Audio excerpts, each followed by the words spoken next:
Dalam upaya mempercantik wajah Kota Palembang, pemerintah Kota Palembang pada Minggu 12 November 2023 melaksanakan kegiatan penanaman pohon bougainville secara massal di sepanjang median jalan Angkatan 45 Palembang. Dalam kesempatan tersebut, PJ Wali Kota Palembang Ratu Dewah mengatakan, jika gerakan penanaman pohon ini merupakan langkah awal yang dilakukan. Nantinya gerakan menanam pohon ini akan dilakukan di seluruh media jalan protokol Kota Palembang secara bergiliran setiap minggunya.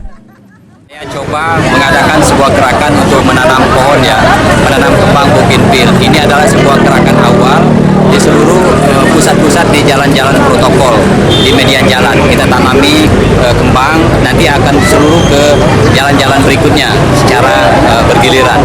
Tetapi kita ingin wajah kota biar tampak indah, bagus, rapi. Maka dari itu seluruh ASN dan BNSD kita buat gerakan awal untuk menanam kembang di seluruh median jalan yang ada. Saya kira ini ada sebuah gerakan awal.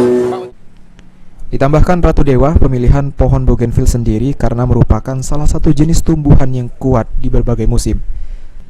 Selain itu, bunga yang dihasilkan akan berwarna-warni sehingga akan indah dan mempercantik wajah Kota Palembang.